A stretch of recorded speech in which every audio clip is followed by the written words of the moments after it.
Everybody, welcome to our Orange and Browns Talk, Browns post-game show. Dan Labbe starting off here with Kay Cabot and Ashley Bastock. Lance Reisland is going to join us in a little bit as well to talk about this game. But first up, the three of us will break down what we saw in this Browns 13-6 win over the Pittsburgh Steelers. Of course, Browns fans usually not apt to complain about wins over the Steelers, but I guess let's start here because I do feel like this is kind of what folks are talking about right now. And we talked to some players after the game about it, all of that. Mary Kay, we have talked so much about kind of this upcoming draft, the Browns quarterback position, all of that. This win right now puts the Browns 6th overall, according to Tankathon. Now, there are games next week. They are officially eliminated from the number 1 pick. So maybe just pencil Fernando Mendoza into the Raiders right now. But they're officially eliminated from the number 1 pick. They can still get to number 2 if there's a bunch of upsets next week in week 18. But they, of course, the Browns play the Bengals next week. And that is, I hate to say this about anybody when it comes to the Cleveland Browns, but that is a beatable football team as well. As you would expect, Browns veterans, Joel Bitonio, Shelby Harris, Myles Garrett, Alex Wright, none of these guys care about draft position. I guess, Mary Kay, I'm wondering, should Browns fans care about draft position, or is it more important to beat the Pittsburgh Steelers in a game where they could have clinched the AFC North on their home field behind us here? Well, I do think that it's important to establish a culture of winning. I think it's important to win your division games, and I am not a fan of losing games, of course, on purpose, which nobody would do that anyways. But I do think that there's something to be said for winning. But in this particular case, it all comes down to the quarterback. If you think Shedeur Sanders is going to be your quarterback of the future, then it doesn't matter all that much that the Browns just dropped from number 3 to number 6. But if you are trying to go out there and draft the best quarterback that you can find in the 2026 draft, then this game might loom large in that decision. Now, I do think that Shedeur Sanders took some steps forward to show the Browns that perhaps he can be their guy. But what you really want to have are options. You want to be able to say, okay, Dante Moore's coming out and we might want to draft him. And now that's going to be that much harder. And I also think that there's probably going to be a very good chance that the Browns beat the Bengals. The Bengals seem to be in disarray. Now, they will be at home, but this Browns defense is just so darn good. It's a really, really good defense when they are on point. Now, having said that, look, they didn't have DK Metcalf today. They didn't have Calvin Austin. They didn't have Darnell Washington. And it was a tough, long road for Aaron Rodgers against the Cleveland Browns defense without some of his best weapons. There's no question about that. But this is still a really good defense. And I think that they have a good chance to go down to Cincinnati, win again, and drop even further. And that strengthens the case for Shador moving forward. Yeah, I mean, I'm going to be honest with you. I'm a little torn on this, Ashley, because I have in the past been sometimes team tank. And I know that I've talked about, the Patriots had that meaningless week 18 game last year. We were sitting in the media room watching it, and they won that game with Joe Milton starting a quarterback and the Bills playing a bunch of backups. But I don't know. Things have worked out okay for the Patriots. Obviously, they had their quarterback already in Drake May, but they ended up with a really good tackle in Will Campbell, and they won the AFC East this year. So anything can happen. And, Drake May wasn't the first overall pick, right? We've seen a lot of quarterbacks have success who weren't first overall picks. And I know this quarterback draft isn't maybe shaping up to be the way a lot of people thought it would shape up to be. Right now at 9:00 on Sunday night, I can't get worked up over the Browns losing this game and hurting their draft position. Now, you guys might be listening to me talking like the middle of February, and I might be like, and I might sarcastically say, hey, good thing they beat the Steelers in that game in week 17.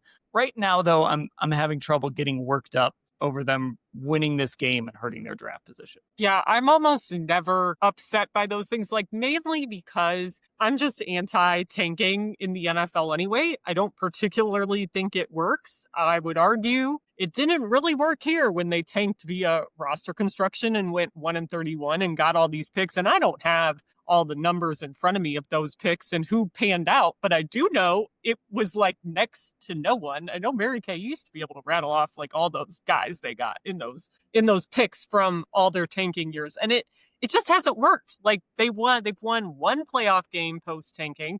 They've made the playoffs twice.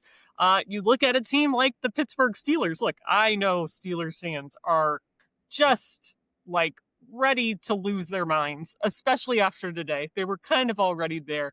I've already seen a bunch of memes from them about, would you rather start strong and finish slow, go 9-8 and lose in the wild card, or start like fast, finish slow, go 9-8 and lose in the wild card? But like the Steelers have never needed to tank. The Ravens have never needed to tank. We bring this up a lot. Like, I don't think the steady organizations in the NFL tank. Like, I just don't think it works. It's not like the NBA. I mean, we could have a whole separate pod of, does it actually even work in the NBA? Like, I don't know. But that's kind of why I just don't get up. And then we could get into the whole, well, draft picks are marketing strategies argument side of it too. So it's hard for me to get worked up when we don't know who's coming out. We don't know what this draft class looks like. We really don't know anything yet. Yeah, and look, I also think too, I mean, and we've got people, there's a lot of people in the chat talking about the other areas where the Browns need help. I mean, they're going to draft a player that's going to help them wherever they end up. So if they end up high enough, or if they trade up to take a quarterback, they're going to draft a quarterback that's going to help them.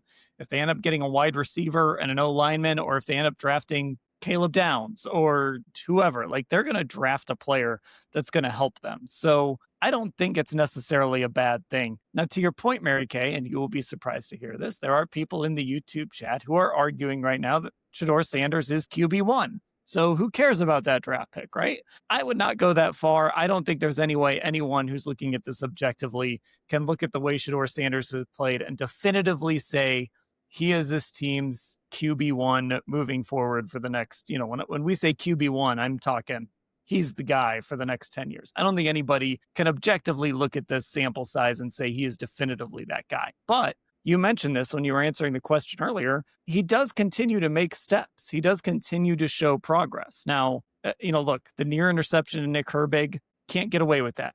Could get away with that in Colorado. You can't get away with that in the NFL. The throw to Jerry Jeudy that got intercepted, you can't get away with that in the NFL. But I kind of also keep reminding myself, we're talking about a 5th round pick. So it's incredibly rare that a 5th round pick is even starting games in the NFL. And this is going to be a long development process. Now, do the Browns have time to wait that out? I don't know. They're going to have more time if they don't end up in a position to get Fernando Mendoza or Dante Moore. But Shedeur Sanders, because of this win, because of this draft position, puts himself in a position where he's just more and more in the discussion. He really is. He took steps forward today. He really did. He did some things that were very efficient in those first 2 drives. And I think the Browns are probably looking at this and thinking, we're onto something here. There's something about this young man that we feel like we can work with. Now, it should be remembered that this was the 30th ranked pass defense they were going against. That matters. It does matter when you're going against the 30th ranked pass defense. Now, last week, when he did take steps forward, he was going against the 2nd ranked pass defense. But you really have to weigh everything out and wonder how this is going to hold up in the beginning of next season, the first 4, 5, 6, 7 games of next season, when you really want to get off to a good start and you want to win. They're going to have to decide, can we do that with Shedeur Sanders? And if they don't feel like they can do that yet, but they do want him to be their guy, maybe they think about starting Deshaun Watson for a few games. I mean, I don't know if they would do that. I think they would be more inclined to just let Shedeur build on what he started here in these 7 games. But that's another option that you would have. You could go with Deshaun Watson. I mean, Malik Willis is going to be a free agent. There are options. There are things that you can do, and they have big decisions to make. And I think that they're going to have to think long and hard about what they want to do and how they want to do it. But again, I do think that he continues to show the organization that there's something worth investing in. There's something worth moving forward with. Can he be their starting quarterback that is going to take them to the playoffs in 2026? That's what they're going to have to figure out, because I don't think anyone is really going to have the stomach for a 4-win season or a 5-win season next year. It's time to get to winning. It's absolutely time to get to winning. If I had to make a guess, I think they're going to arrive at the conclusion that he is worth investing in. I don't know that for sure, but it just seems like he continues to trend that way. We'll have to see. I don't think there's anything that's going to happen next week in Cincinnati that's going to make them say, oh, geez, no, forget everything we saw in the first 6 games. He can't do this. So I think he just continues to make incremental steps towards that opportunity. And there's still a lot of things that have to happen before we get to that point. Yeah, and I think to Mary Kay's point there, Ashley, while she was kind of going through those options, I do think like part of this is we don't even know what that opportunity could look like. Is it we're going to clear the decks for Shador and he's going to be your week 1 starter? I mean, all those options she laid out. Is it going to be Shador versus Deshaun Watson versus Dylan Gabriel in training camp next year? Are they just going to go a different direction? And I always throw this name out there. I don't know. I just throw this out there as a veteran name. But do they go trade for a guy like Mac Jones? Or, Mary Kay mentioned Malik Willis. Do they go find a veteran retread to kind of add into this mix? And like, hey, or maybe they bring that guy in to be their starter because they've built up some things around him where they think just halfway decent quarterback play can make them successful. I don't even know if we know right now what Shador having an opportunity is going to look like. Is it, hey, man, you're our starter, let's go? Or is it, hey, guess what? You get to compete again. And this time around, you're going to get a little bit more of a fair shot than you did last training camp. Yeah, like I would think that if they decide we want to move forward with Shedeur Sanders, like to me, it would almost need to be like, he's the guy, because why do you go through all that and not like give him every opportunity at that point, And I just keep thinking as you were talking, and no matter what route they go, I just keep thinking you cannot do a 4-way quarterback competition again. It was so detrimental to everyone. Like, number one, Shedeur Sanders, who didn't get any first team reps until his first week as the starter when he knew he was going. He had no chemistry with any of these guys. And that was ultimately, I think, an issue. And he had to come up the learning curve just with that.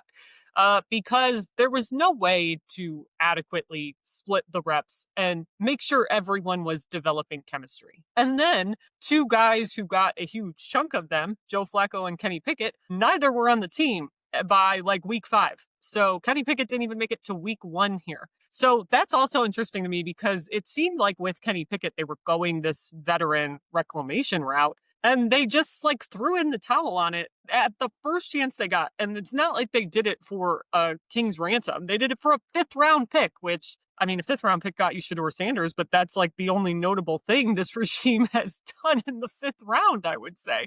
So that's where I am very curious to see what path they take going forward, how they are going to maximize it for whoever they think the guy may be. But I just keep going back to just the absolute madness of that 4-way competition. And I really think it hindered this pass catching core. I really think it hindered your other skill players on offense because they just had a different guy constantly throwing them the ball. And I think you saw it like as the season played out. So, Mary Kay, another thing you said there, and I think this is part of the problem with trying to figure this out. Right. First of all, we have no idea what this is going to look. We have no idea what we're going to be talking about on this podcast a week from tonight. Are we going to be talking about Kevin Stefanski getting fired? Are we going to be talking about Andrew Berry getting fired? Are we going to be talking about everybody coming back? Are we going to be saying we don't know yet? Like, who knows who's going to be making these decisions? Who's going to be coaching these guys in the spring? All of that. So that kind of clouds this whole discussion. But something you said there, I think, is really interesting. And I think, again, complicates this whole thing. You can't afford to win 4 games again next year, right? Like, that doesn't mean you have to win 12, but you can't afford to win 4. And you've got to show some real signs of progress. And those signs of progress have to come in the win column. And again, for all the people who are out there who want to sit there and scream Shador's QB1, I don't know how anyone, again, objectively can be sure that if you come back with Shedeur Sanders as your starting quarterback, you're going to do better than 4 wins, 5 wins next year. That with better weapons, with a better offensive line, with a better run game, it's going to look more like 7 to 9 wins. Maybe it does, and I think we've seen some things that show us that. But I also think we've seen some things that I think give me some pause and give other people pause about whether he can be that guy or not. And I think that's a fair thing to say. And I think that makes this decision difficult because there's just no guarantee that if you come back with Shedeur as your starter, it is going to be better than 4 wins. I would hope it would be. And I think there's something there with him that's worth finding out about. But I'm not ready after 6 games to just stand on a soapbox and say, yeah, give Shedeur the keys, build around him, and you're going to win 10 games next year. Right. I think one of the things that they're going to have to determine, and one of the things that he's going to have to work hard on, is not throwing interceptions. And he even said in his post-game press conference, I love to throw the ball. Well, so did Jameis Winston. Jameis Winston loved to throw the ball. And he did it to great success, but he also threw a lot of interceptions. So you have to figure out, is Shedeur going to be one of these people that throws a lot of nice passes, a lot of explosives, a lot of touchdowns, and a lot of interceptions? And can you live with those interceptions? So these are all things that will have to be determined. When they get to the end of these 7 games, this 7-game audition, you're so right about this, Dan. There's no way you can know if he can be a successful, winning, playoff caliber NFL quarterback. What you might think is that he can be a quality NFL starter. That's what if you decide to go forward, you have determined that you think that he can become a quality NFL starter. But then he's going to have to take it to the next level. The Browns are going to have to take it to the next level. And he's going to have to become, sooner than later, a playoff caliber quarterback. That's the name of the game. You can't keep sending Myles and Denzel and good Pro Bowl caliber players out there and not win football games. So they have to get to winning next year. They have to really try to figure out if he can get them to winning next year. Now, do they have to contend for the Super Bowl next year? Maybe not. But you've got to win way more games than 4 next year. You do have to at least be in the 7, 8, 9 range. That's at least where you want to get with a defense like this. I mean, the defense is not suddenly going to get bad next year. It's going to get even better in some cases than it might be right now, because Mason Graham's going to be a year older. Carson Schlesinger is going to be a year older. Those guys have the potential to be even better. I think, of course, they will be better next year. So that's one thing. And then on the other side of the ball, these offensive guys, so many of them are so incredibly young, and a lot of them have played really well. Quinshawn, everyone expects him to come back healthy, so they should have that great running game. Harold Fannin, he should be a Pro Bowler in his own right by next season. He's really, really good. Isaiah Bond should take a step up, and so on and so forth. They're going to rebuild the offensive line. So I do think that Shedeur has a much better opportunity to be a winning quarterback in 2026. He'll have, as we talked about, that whole offseason to get acclimated. But that's where the bar has to be set. The bar has to be set at playoff quarterback sometime within the next 2 or 3 years. Ashley, you're going to love this. I want to bring up the Baker Mayfield matrix before I let you guys go. Because as we talk about this, right, the Shedeur path moving forward is, okay, so you're sticking with Shedeur and you build up that offensive line, which needs to be remade. You add receivers because your receiving core just isn't good enough. You continue to, you add some reinforcements with Harold Fannin and that group. Defensively, look, if they're sitting at number 6 and Caleb Downs is there, that's such an interesting problem to have. Do you take that opportunity to just add an absolute stud to a great defense? And so I bring up the Mayfield matrix because, right, we went through all these scenarios when Baker Mayfield was, when they ended up moving on from Baker and they ultimately traded for Deshaun Watson. This would be, if we were doing like a Shedeur matrix, this would be the Jalen Hurts model, where you take all of your resources, right? You got Jalen Hurts in the second round, and you take and maybe the Baker Mayfield model in Tampa a little bit. And you use all your resources to just build up this roster around this guy that you think is good enough to win football games with. And maybe he's not a top 5 guy. Maybe people argue about him forever if he's a top 10 guy. Bo Nix, another one like this. And you just put this guy in this great airplane to fly around, and you trust him enough that he can fly the plane. And maybe he's even better than that. Maybe he ends up being better than that one day. But for right now, you trust him enough to fly the plane, and you can win football games with him. So that's That's where we're going to start our Shedeur Matrix in about 2 weeks when we do a 5-part series on what this team should do at quarterback. To me, that's what I think about when I think about how this would look if you committed to Shedeur Sanders. You would almost follow that Eagles, Jalen Hurts model where you just go crazy building this roster out and give him a great airplane to fly. And boy, do I know a team in a front office that has been influenced by the Philadelphia Eagles, right? And it's the Cleveland Browns. And look, like as you're laying that out, Dan, I'm like, that's like basically the one thing they haven't really fully committed to as an organization, right? Like trying that path forward. We know they've had the 42 starting quarterbacks since 99. They haven't been able to find the guy, but I think for me, and I got asked this recently on the radio about like, what would a perfect world look like? Would it look like getting a quarterback in next year's draft, or would it look like going forward with Shador and getting other pieces? And I really did say like getting other pieces is kind of the best scenario. And like, it's the best scenario for multiple reasons, right? Like you don't have to commit more draft resources to hunting a quarterback. You have a quarterback on a rookie contract that you got in a late round that is coming at a bargain price, which helps when you consider Deshaun Watson is still on the books, obviously, and they have to worry about their cap situation. And like, I genuinely do believe that. I mean, I 100% agree. A 7-game sample size is way too small to know whether a guy is a franchise guy, even if he was taken number 1 overall. It's development is not linear. That is true across the board. You see examples of it all the time. I would say, look at the Washington Commanders this year, right? It's for players, it's for teams, it's across the board. I think that's true. But there's no denying that this team has a Super Bowl caliber defense. As Mary Kay has said, they're a very good defense. Most of those pieces are going to be back. There has already been that youth movement on defense. But there's also no denying they need more pass catchers, they need more weapons, and the offensive line needs to be remade. So if you can go that Jalen Hurts path, we're going to need to think of some alliteration for it. It can't be the Shedeur Matrix or the Sanders Matrix. We're going to have to think of something with an S. We're going to have to brainstorm, right? Yeah, we got to figure that out. By the way, somebody in the chat brought up Brock Purdy as an example too. Yeah, that is another example. I mean, again, Brock Purdy.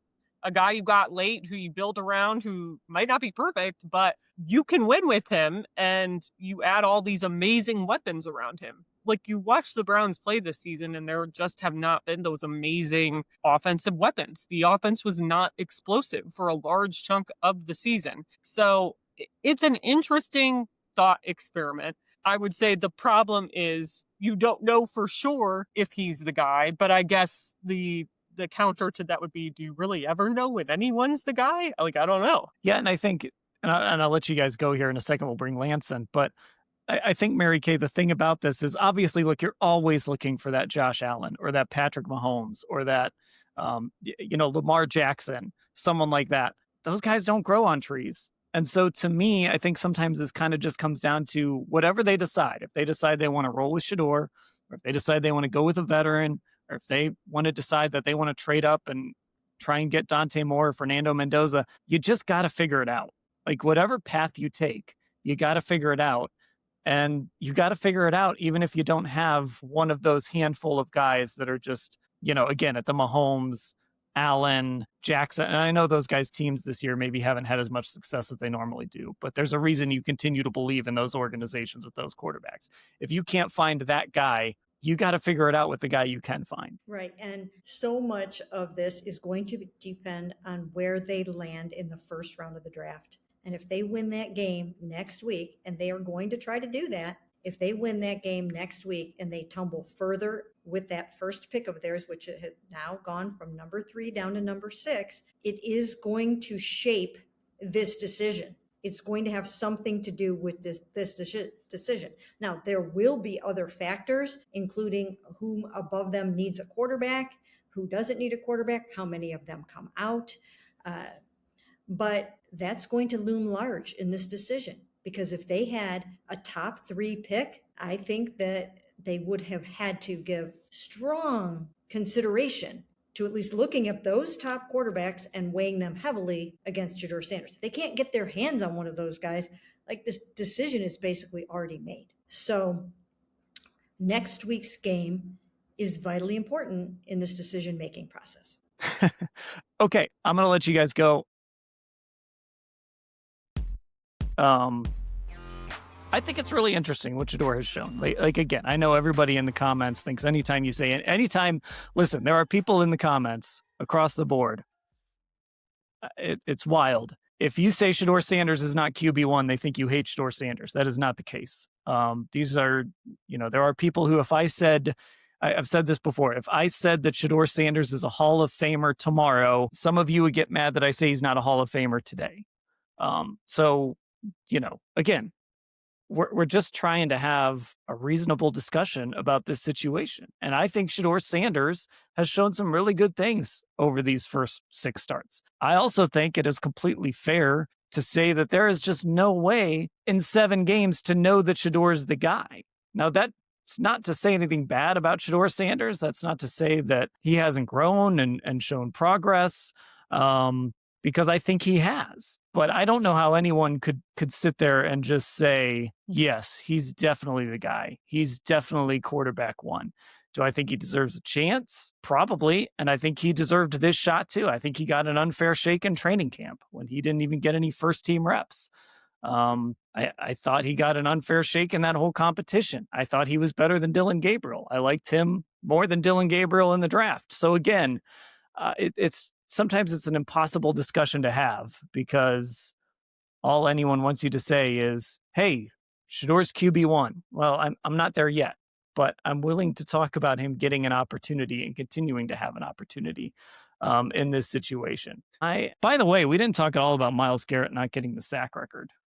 That's sort of how these post games go. They always sort of become big Shedeur Sanders conversations. So I'll take a little time here to talk about Myles Garrett not getting the sack record.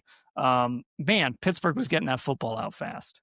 Aaron Rodgers, this is what they did the first time. I thought today was a little extreme. Now, Myles Garrett, he talked about it a little bit after the game. He thought that Pittsburgh was maybe more concerned with him not getting the record as opposed to winning the football game. I don't know if it's quite that far, as you would expect. The Steelers denied that. And Lance is going to reset here, so I'm going to try and kill some more time. So bear with me here as I do this. I don't fly solo very often on these. But anyway, I thought that I don't know if Pittsburgh necessarily prioritized Myles not getting the record over winning this football game. But I do think Aaron Rodgers was pretty dead set on not allowing Myles Garrett to get sack number 23 in this game and set that record. And so now we go to week 17, and he's going to face Joe Burrow, who he has sacked a bunch in his career. We know that Myles Garrett has been a thorn in Joe Burrow's side. The Bengals have actually had some success against the Browns recently. The last time the Browns won actually was when Deshaun Watson started that opening game in 2023. That's the last time the Browns beat the Bengals. This is a team that had some success against the Bengals, but they've actually lost a few in a row here against Cincinnati. One of those was a weird Week 18 game where they started Jeff Driscoll because they were resting their starters for the playoffs. But the Browns started Jeff Driscoll in that game. But this Myles sack record just continues to get more and more interesting, and I'm very intrigued to see how Joe Burrow and the Bengals approach this.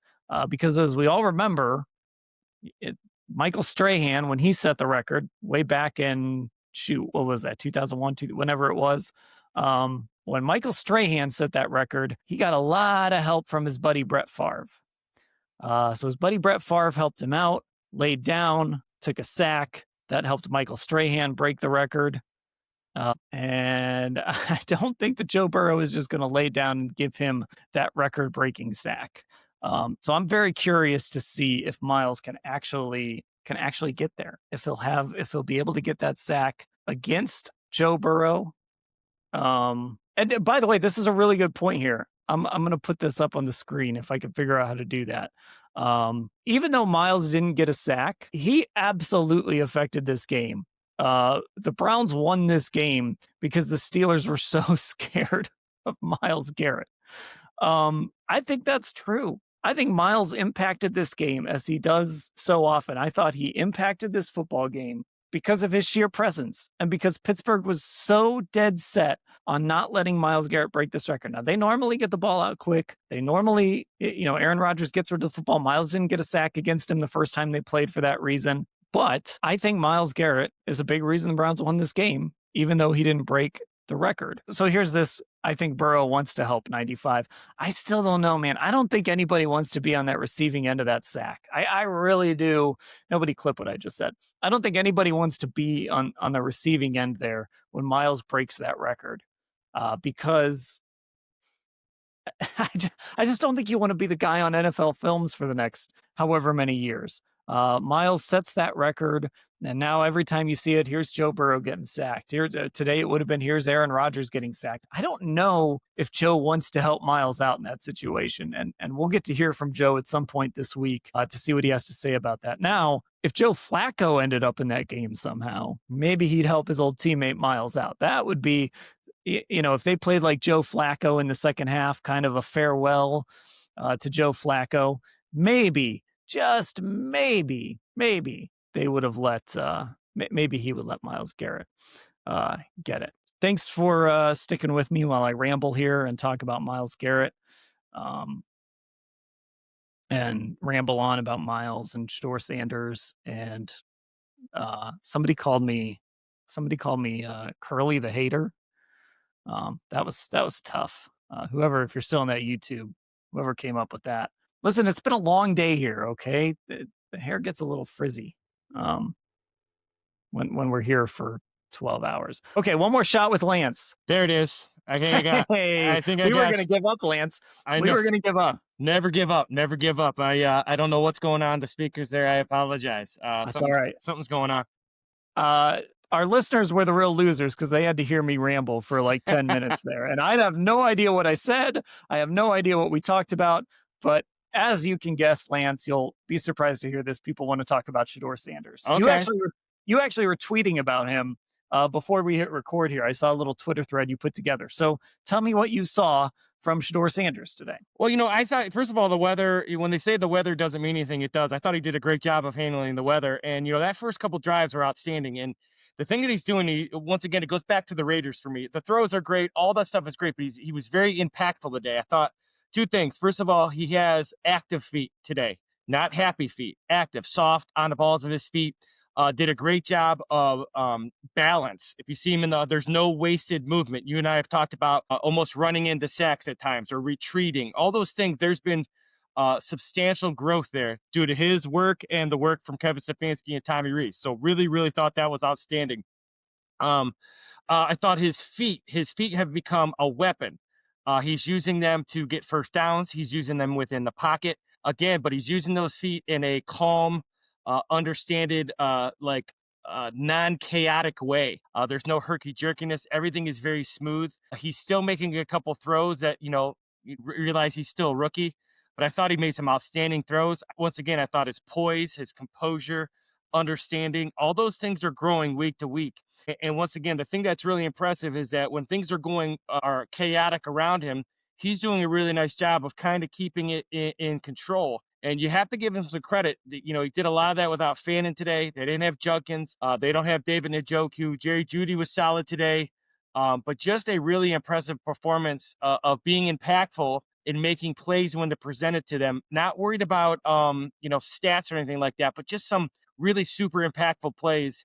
I thought he did a great job. I thought his interception was once again, that trying to make a play, got to learn to fight another day. That's his next step in his progression. But I thought a really impressive day. I don't even care what the numbers were, and I try not to look at those when I look at a quarterback. But I thought it was a really solid day for a young quarterback against a team that needed to make the playoffs. So I really, I said it all week. I was so happy when the Ravens won because he beat a team that needed to win. They gave him everything they had, and the Browns still figured out a way to win. So congratulations to him and the rest of those guys. It was pretty awesome to watch. Yeah. And again, we sort of were talking about this in the first half. We've got to remember, we're talking about a guy who wasn't getting first team reps in training camp. He was a fifth round pick. I know people don't like to call him that, but that's what it was. He was a fifth round pick in that draft. And just as Andrew Barry always likes to say, I know Ashley quotes this a lot, development is not linear. So there's going to be like a good game, and then maybe there might be a not so good game, and there might be a good throw, and then there might be a throw like the one that Nick Herbig should have housed, right? Or the Jerry Jeudy throw. But there also might be, there was another really nice throw to Jerry Jeudy. There were some good throws in this game. So it's not always going to be perfectly linear, but that's also what makes this difficult moving forward is the Browns are in this weird position where they can look at this and say, hey, if we just keep giving this guy time, he could turn into something. But they also might face this opportunity where they could go get another young quarterback and add him to this mix.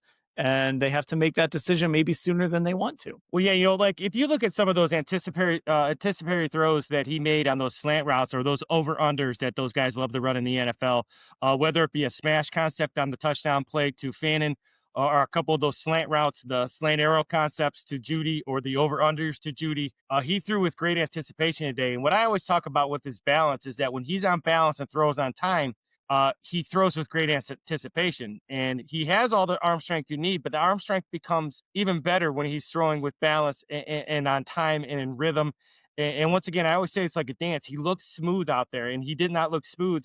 That's a credit to him, and that's a credit, whether people like to hear that or not, that's a credit to Kevin Stefanski and Tommy Rees, and a credit to Shedeur Sanders, and a credit to Shedeur Sanders for being coachable, working on his craft, and those guys doing it together. And I was highly impressed with those guys today. And as I've told everybody, when things go right, it can't be all the quarterback, and when things go wrong, it can't be all the quarterback. So really nice job by all those guys involved today.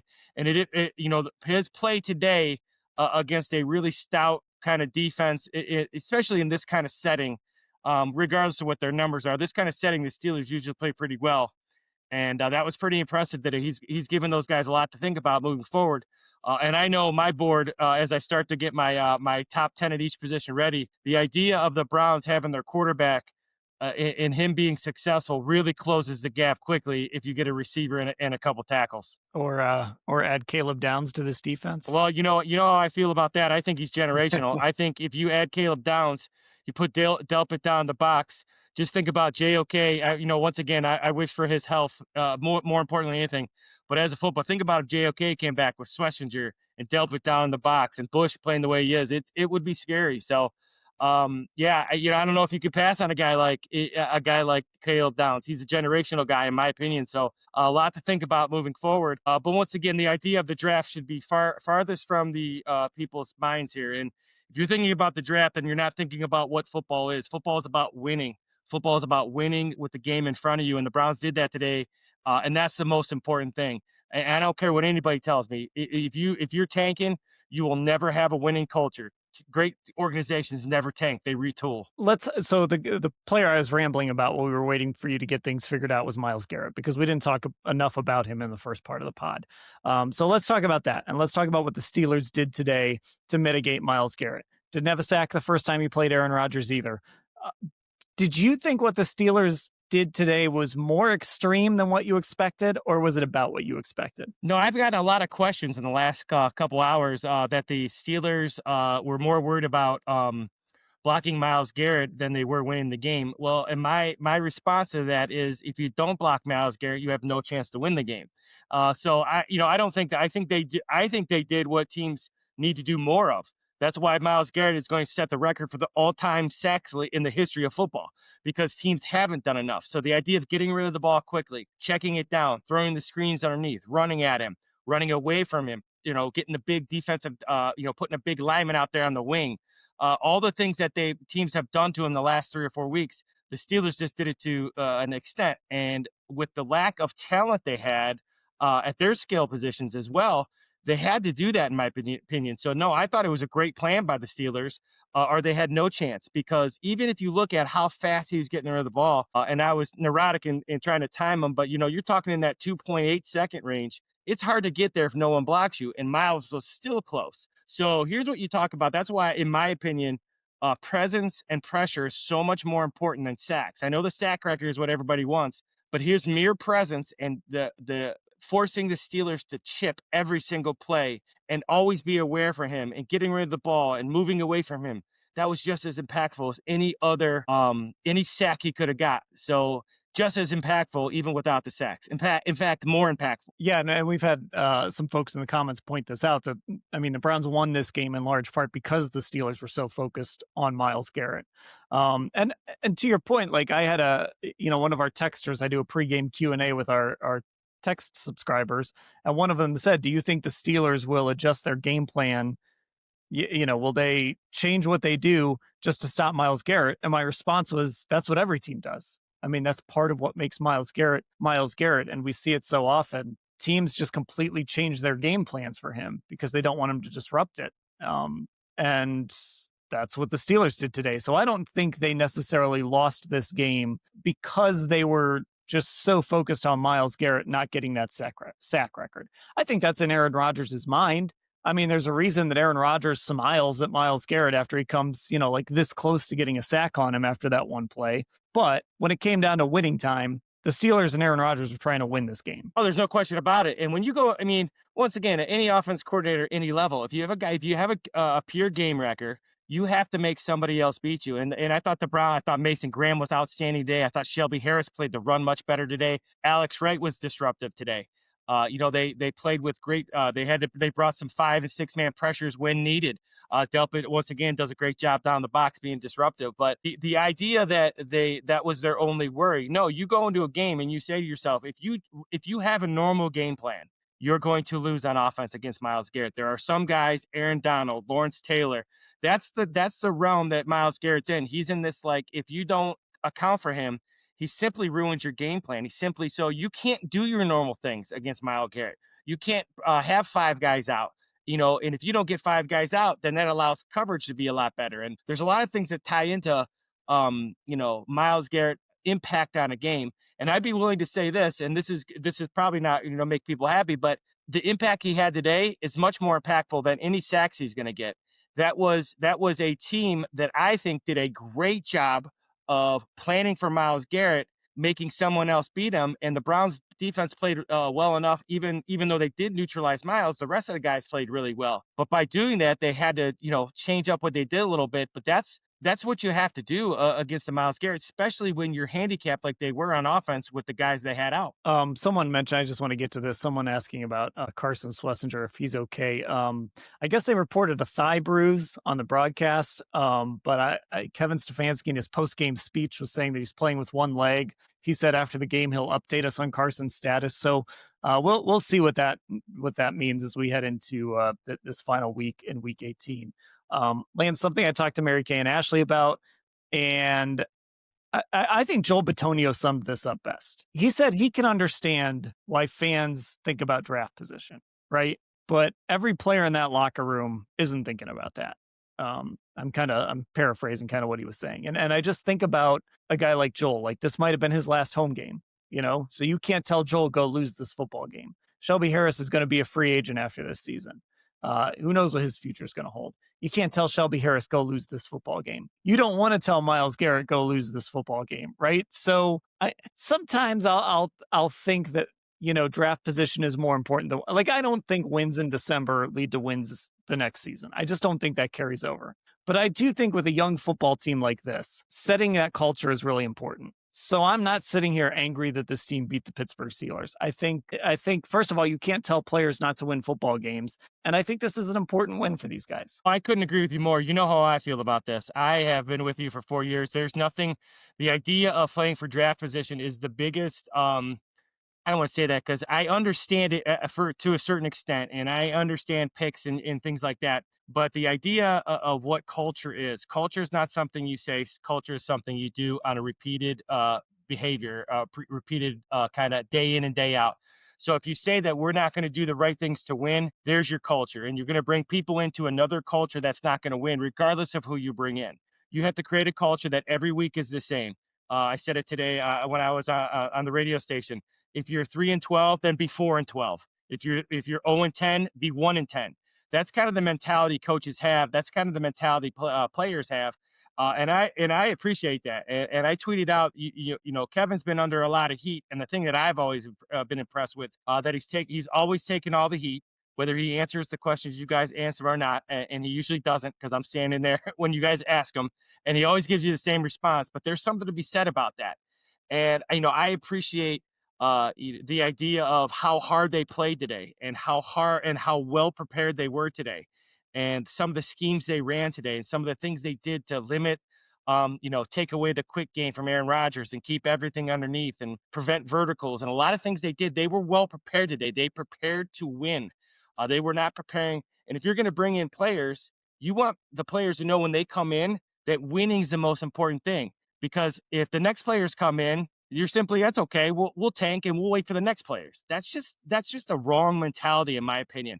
I've never thought like that. I think fighting for draft position is silly. I understand what people want and how it works, but if you want to have a winning culture, go win some games. Okay, we are going to wrap things up there. I know we're a little short here with Lance tonight, but it's getting late, and we have Lance on every Tuesday, every Thursday. Not sure what the post-game schedule is going to look like next week, Lance, because we don't even know when the Browns are playing next week yet. So we'll see how that all shakes out.